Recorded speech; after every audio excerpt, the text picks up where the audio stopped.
Lockdown से पहले गीता के घर का नजारा कुछ ऐसा था कि रोहन ऑफिस जाता था और शिविन स्कूल।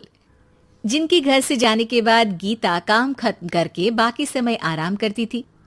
लेकिन लॉकडाउन के बाद ऑफिस और स्कूल घर में ही खुल गए और इससे गीता का हाल वो तो आपको देखने में ही मजा आएगा। शिविन, ओ शिविन, महाराज उठने के लिए क्या 21 तोपों की सलामी लेंगे? अरे बिस्तर से बाहर निकल, ऑनलाइन क्लास स्टार्ट होने वाली है। अरे तुम भी हद करती हो, स्पीकर की तरह चिल्लाने की क्या जरूरत है? दिख नहीं रहा मेरी कॉन्फ्रेंस चल रही है। अब कैमरा और स्पीकर ऑन कर रहा हूं, मुझे कोई शोर नहीं चाहिए। इस पर जैसे ही रोहन लैपटॉप का कैमरा और स्पीकर ऑन करता है तभी कुकर की सीटी बजती है। करा लो अब इसे चुप। लॉकडाउन नहीं हुआ, मेरी मौत का फरमान जारी हो गया। दोनों बाप बेटे ने नाक में दम किया हुआ है। ऐसा बोलकर गीता वहां से शिविन के कमरे में पहुंच जाती है, जहां शिविन अभी भी सो रहा होता है। ओ आलसी, अब अगर 5 मिनट में नहीं उठाना तो आज तेरा गेम और यूट्यूब कैंसिल। माँ की बात सुनकर शिविन बिना 1 मिनट गंवाए उठ खड़ा होता है। उठ गया, अभी नहाकर भी आता हूँ। ये नाटक कहीं और, मुंह पर गीला कपड़ा मार और पढ़ने बैठ। शिविन की ऑनलाइन क्लास स्टार्ट हो जाती है, जिस पर गीता उसे वहां बिठाकर रसोई में चली जाती है। थोड़ी देर में उसे कमरे से कुछ आवाज सुनाई देती है, जिसे सुनकर वो कमरे में वापस आती है। हाय राम, तुझे क्लास अटेंड करने के लिए बोला था, कैमरा ऑफ करके बिस्तर पर नाचने के लिए नहीं बोला था।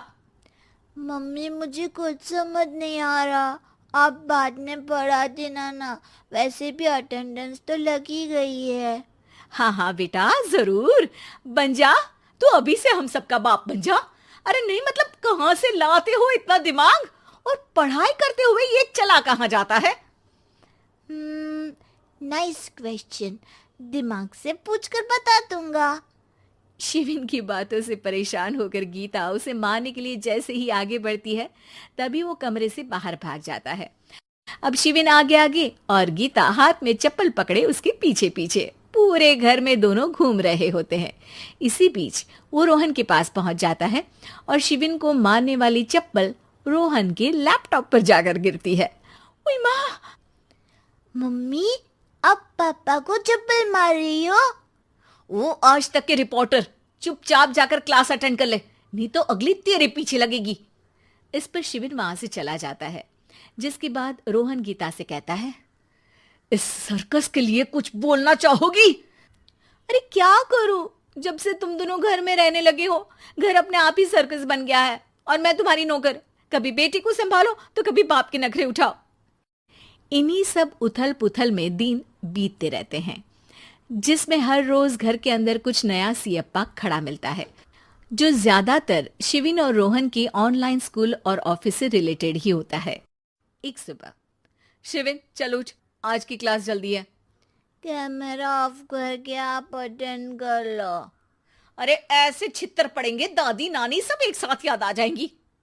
गीता की लाख मशक्कतों के बाद क्लास तो खत्म हो जाती है, लेकिन उसके बाद शिविन फोन इस्तेमाल करते हुए इंस्टाग्राम रील बनाने लगता है। रसोड़े में कौन था? तुम थी, मैं थी, कौन था? कौन था? हाँ, मैं गरीब हूँ, मैं गरीब हूँ। अरे ओ गरीब के बेटे, आजा, मैं बनाती हूँ तुझे गरीब। मैं बताती हूँ रसोड़े में कौन था। पढ़ाई करने बोलो तो इनकी माँ मर जाती है, और ये पागलपंतियां जितनी मर्जी करा लो। गीता शिविन को डांट रही होती है, तभी रोहन बीच में बोल पड़ता है। अरे बच्चा ही तो है, इतना गुस्सा क्यों कर रही हो? बेटे का साथ देने की इसी एक कोशिश में अब शिविन के साथ साथ रोहन भी गीता के गुस्से की सूली पर चढ़ जाता है। अगर बेटे पर इतना ही प्यार आ रहा है तो इसे क्लास अटेंड क्यों नहीं कराते, इसका होमवर्क क्यों नहीं कराते? उस समय तो बहुत जल्दी मीटिंग आ जाती है, वो काम मैं करूं और यहाँ इस बेफिजुली की चीज में तरफदारी करके बन जाओ महान। हे भगवान, कोई तो इनके ऑफिस और स्कूल खुलवाओ, मैं इन्हें और घर में नहीं सह सकती। अरे कुछ और मांग लेती, क्योंकि तुम्हारी ये विश इस साल तो पूरी होने से रही, कोरोना। हाय नास बेटे ने जिंदगी ही बर्बाद कर दी। खाए कोई पचाए कोई, कल मुझे चुन चुन कर सबको मेरी बद्दुआ लगेगी। उन्होंने दुनिया का और इन बाप बेटे दोनों ने मेरा जीना मुश्किल कर दिया। गीता वहां से चली जाती है, जिसके बाद रोहन शिविन से कहता है, अरे तुम्हारी मम्मी इतनी भड़की हुई क्यों है?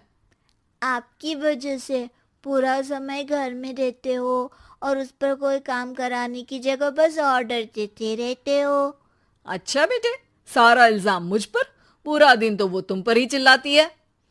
हाँ, मतलब दोनों का 50-50 है, कुछ करना पड़ेगा।